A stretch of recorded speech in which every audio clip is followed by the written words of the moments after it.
Bom dia a todos. Bom dia.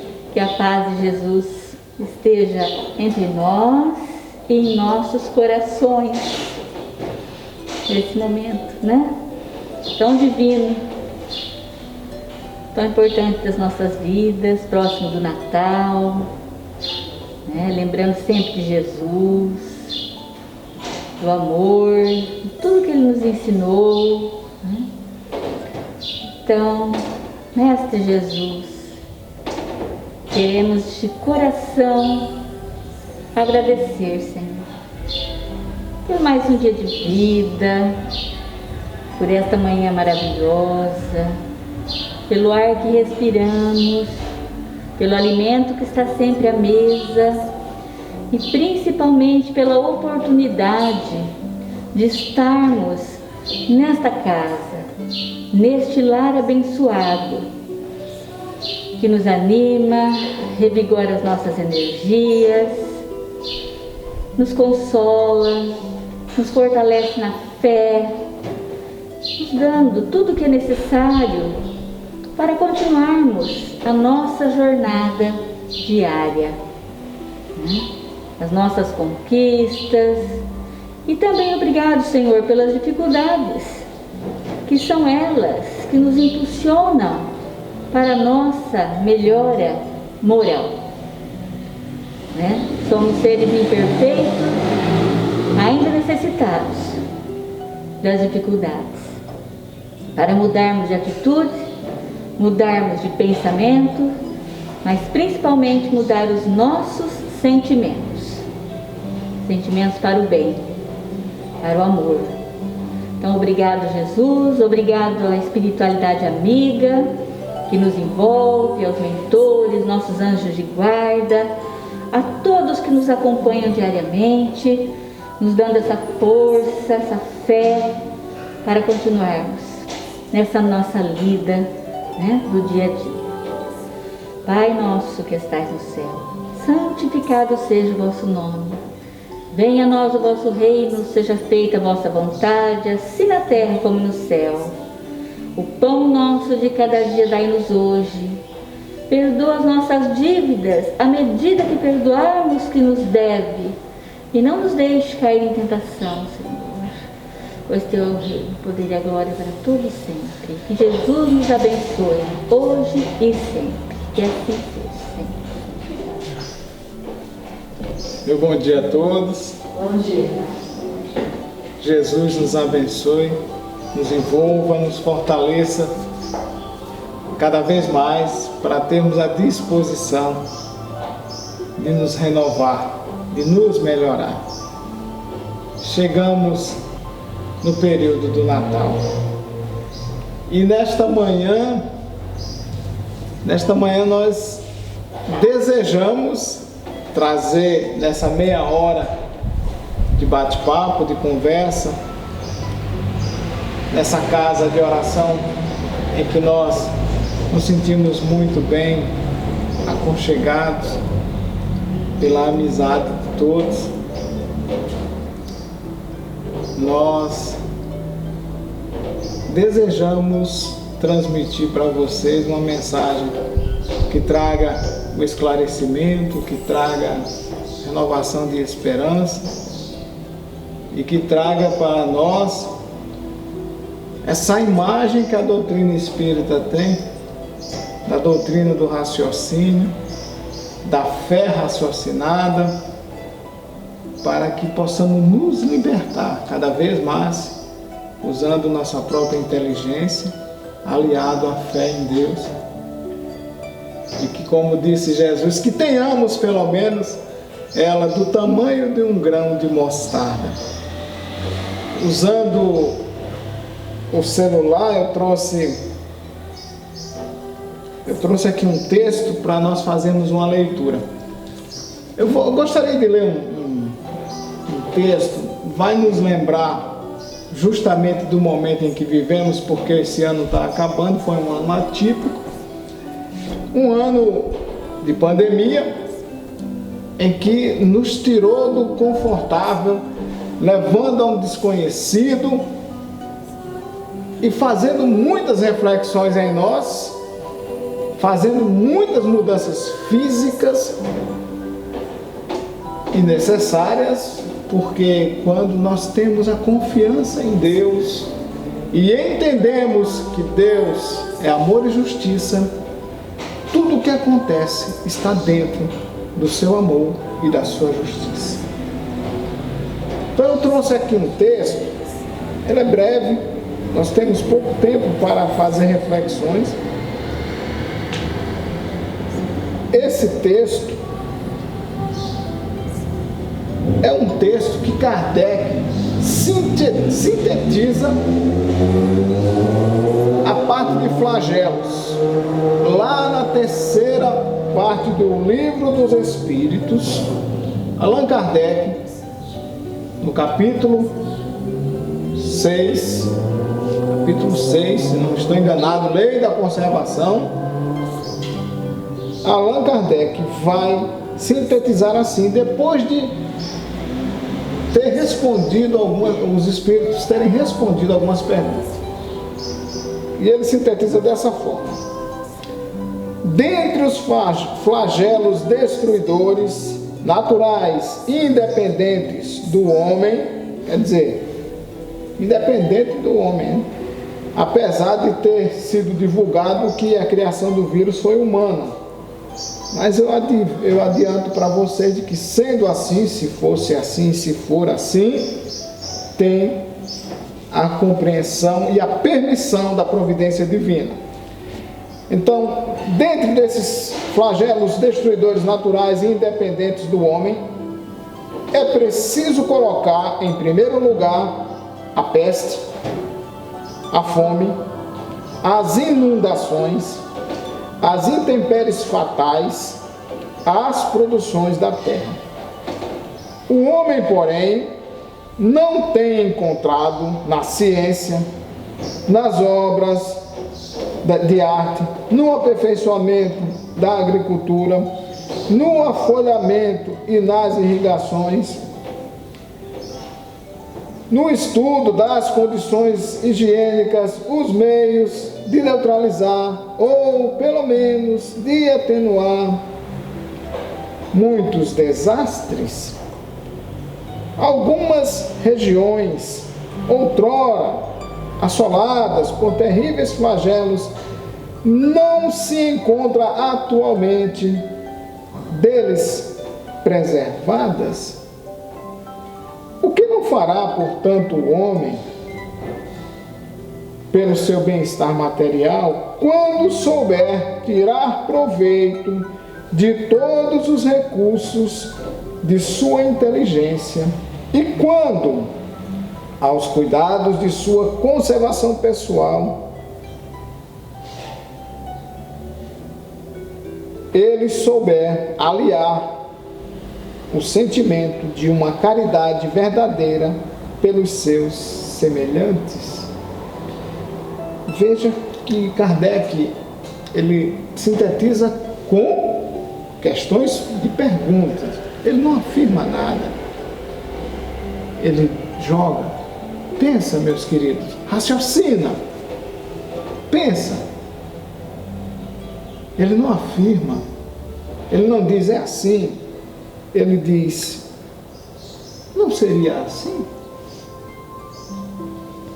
Fazendo-nos raciocinar. Porque, meus queridos, a doutrina espírita faz-nos pensar de fato, nos tirar daquela questão da fé cega. E a intenção nossa nessa manhã é fazer justamente que nós sabemos que a proposta principal dessa doutrina é a reforma íntima. É justamente que nós olhemos para o esforço próprio.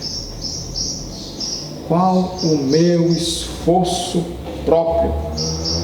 O que eu faço de fato para melhorar a vida?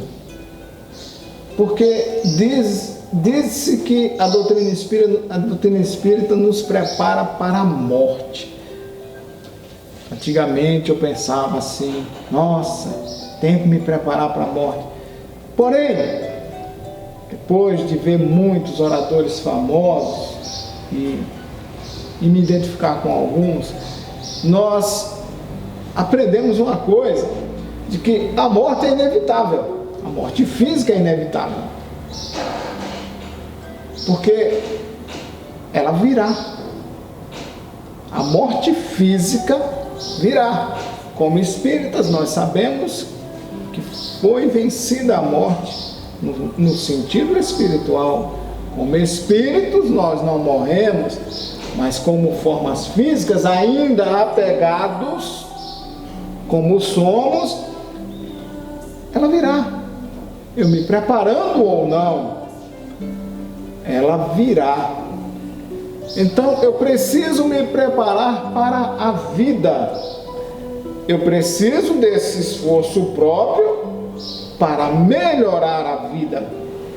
E ela começa, esse esforço ela começa por mim, atingindo a mim mesmo, os que estão mais próximos, obviamente a família, a companheira, o companheiro, os filhos, os netos, o vizinho.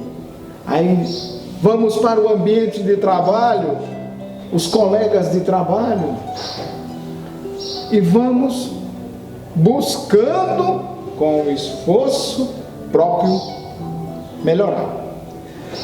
Eu trouxe uma passagem do Evangelho para nós, nessa figura do Evangelho, lembrando de João Batista, aquele que primeiro veio preparar o caminho.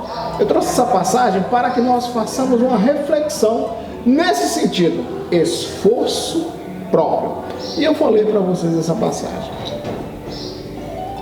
Essa passagem vai estar no livro de Mateus, e ela vai dizer o seguinte, meus queridos. Está lá no livro de Mateus, no capítulo 3, no primeiro versículo.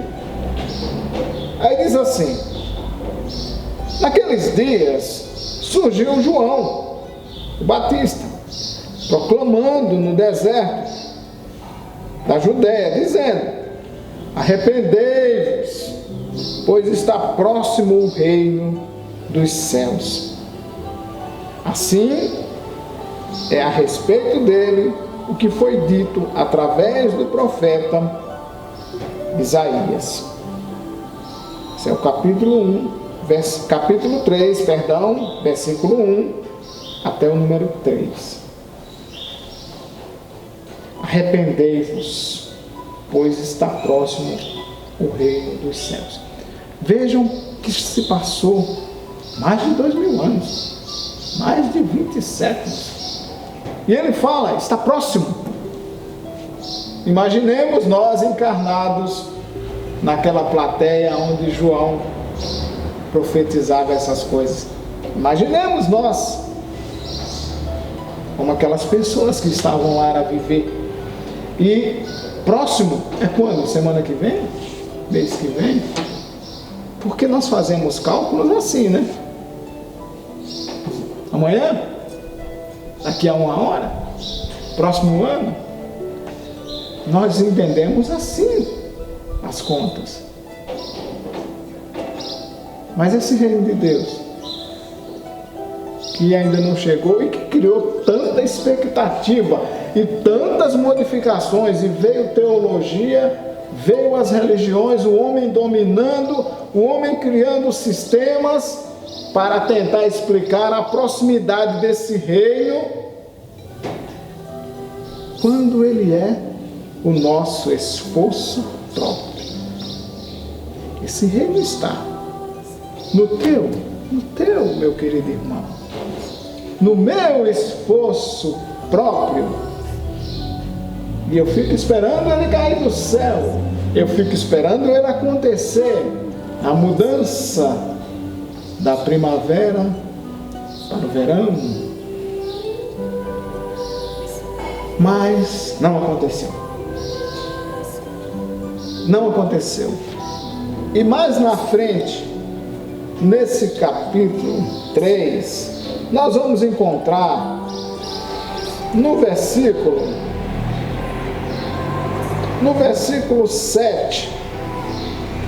No versículo 7 é o seguinte: o ensino de João. Assim, no Novo Testamento do Haroldo está lá esse subtítulo. Vendo muitos dos fariseus e saduceus que vinham ao seu batismo, disse-lhes: raça de víboras, quem vos ensinou a fugir da ira vindoura? Produzi, portanto, fruto digno do arrependimento, e não supondes que deveis dizer entre vós: temos por pai Abraão. Pois eu vos digo que mesmo destas pedras pode Deus erguer filhos para Abraão. O machado já está colocado junto à raiz das árvores, pois toda a árvore que não produz bom fruto é cortada e lançada ao fogo. Aqui nós já vamos ter uma ligação com a figueira que secou. Parábola que Jesus ensina lá mais um pouco na frente, falando para nós. Então vamos fazer uma reflexão breve. É impossível nós sintetizarmos um estudo desse, mas eu convido vocês, primeiro, para que entendamos a pandemia. O ano está acabando. Vamos ler no livro dos Espíritos, na terceira parte, as leis morais, no capítulo 6, lei de conservação, os itens que se referem aos flagelos, para entendermos os porquês. E voltando a João o Batista: arrependei-vos, porque o reino de Deus está próximo. Está próximo. Entender que tempo é esse próximo? A nossa mudança interior, o nosso esforço próprio. Então, buscando tudo isso, quando na segunda parte nós entendemos um pouquinho, sintetizado ali naqueles versículos, o estudo, qual era a intenção de João quando ele falava essas coisas, quando ele, buscando os religiosos da época, os fariseus e saduceus, ele os chama de raça de víboras. Nós nos coloquemos na condição de novos fariseus hoje. Aquele que se considera religioso como eu, um novo fariseu. Estou aqui eu apontando o dedo para mim mesmo. Por quê? Porque se passou tanto tempo e a minha parte eu não fiz, eu vou lembrar quando Jesus diz assim na multiplicação dos pães aos seus apóstolos, ele avisa: cuidado com o fermento dos fariseus. O fermento faz crescer. Cuidado com esse fermento. E que fermento é esse, meus queridos? Viver de aparência. Hoje, eu, logo pela manhã, buscando estudar um assunto que uma colega no trabalho me disse assim: o que a doutrina espírita fala sobre o Alzheimer?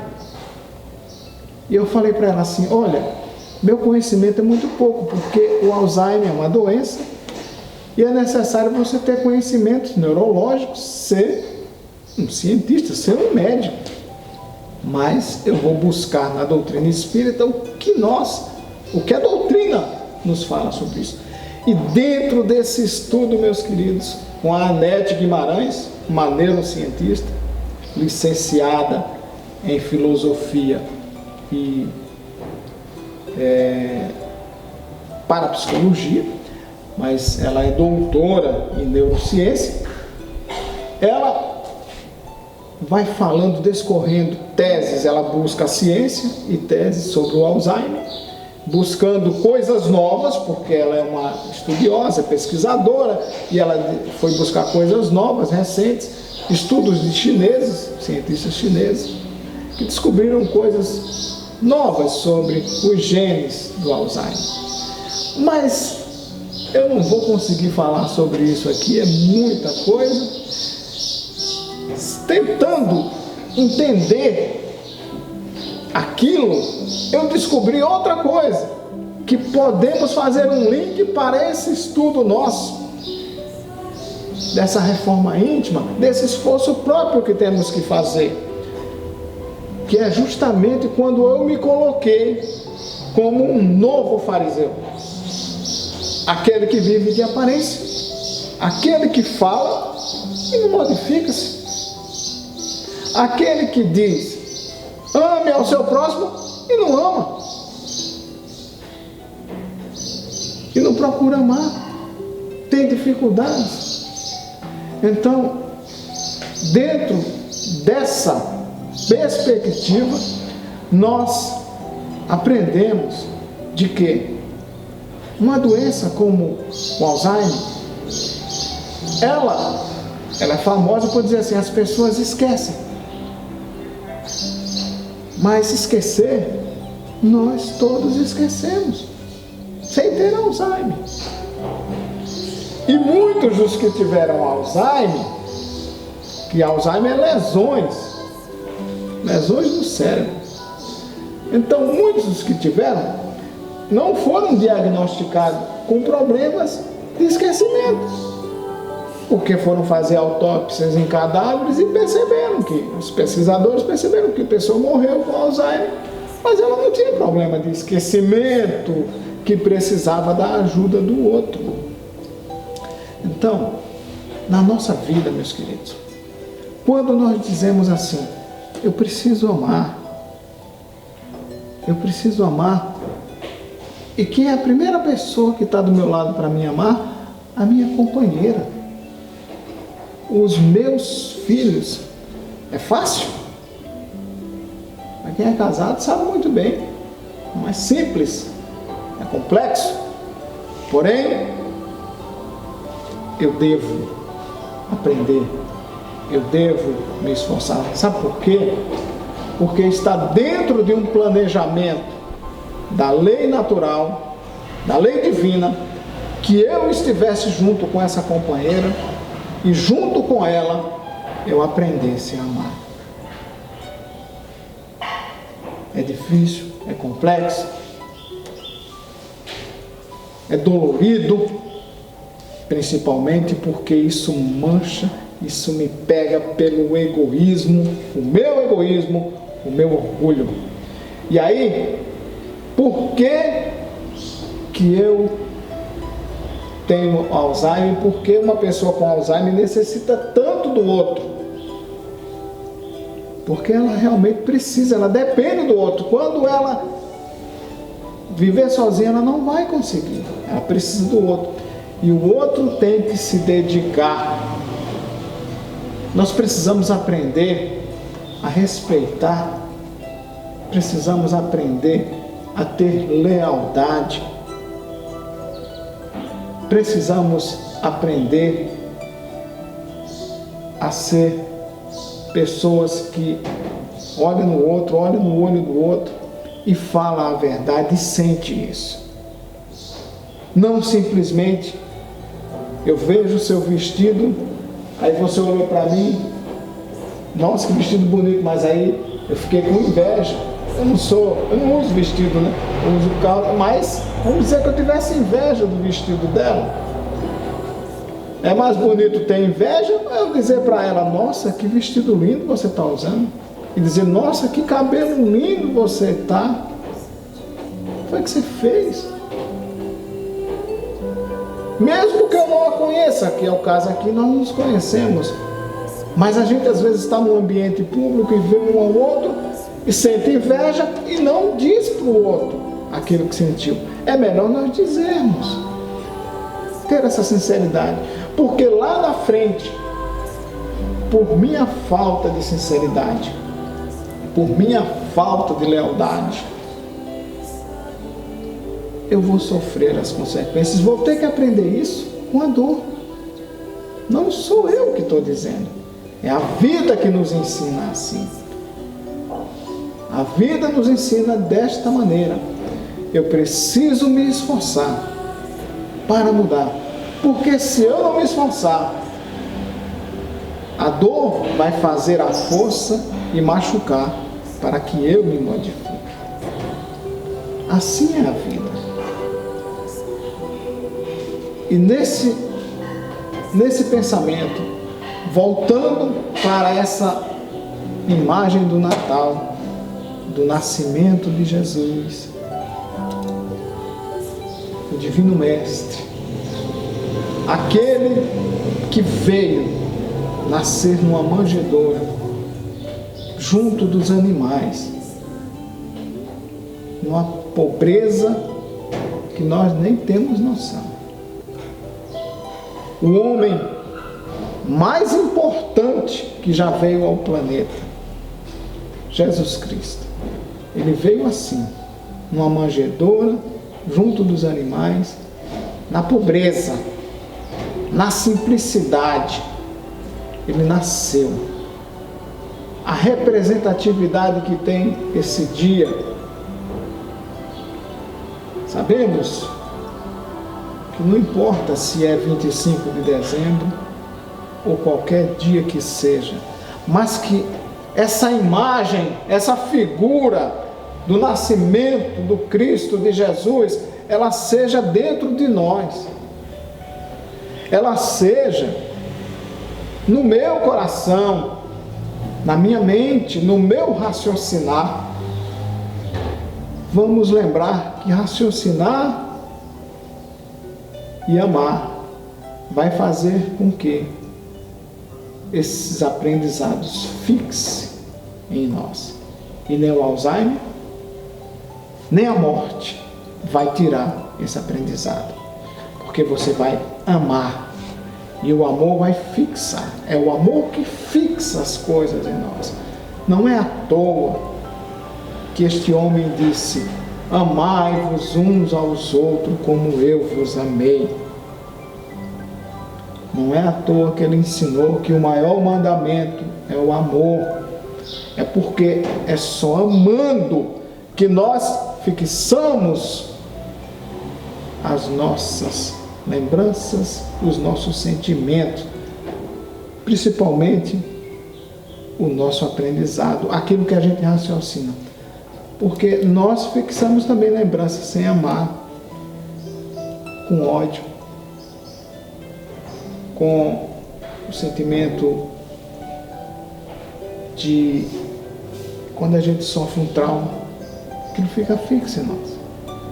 Nós vamos retirar. Quando eu digo ficar fixo, para nunca mais sair, só o amor. Apenas o amor é eterno. Qualquer outro mal, ele está no trânsito e ele será retirado no seu devido tempo. Por isso o reino de Deus está próximo. Arrependei-vos. Jesus nos abençoe e nos ampare, hoje e sempre. Amém. Muito obrigado pela paciência de vocês e eu convido os irmãos para participarem do passe. Obrigado. Eu quero agradecer pela presença do Antônio, pela palavra dele hoje. Vamos elevar os nossos pensamentos ao nosso Mestre Maior, agradecendo o Senhor pela oportunidade de estarmos aqui, agradecendo também aos espíritos amigos desta casa, aos mentores, e rogamos, Senhor, a sua proteção, que tenhamos uma boa semana, que nossos anjos de guarda também estejam ao nosso lado, nos orientando, e nos ajudando na nossa caminhada. Que possamos, meu Deus, sair daqui bem melhor do que quando chegamos. Que todos nós tenhamos um bom domingo com muita paz e muita luz. Que assim seja.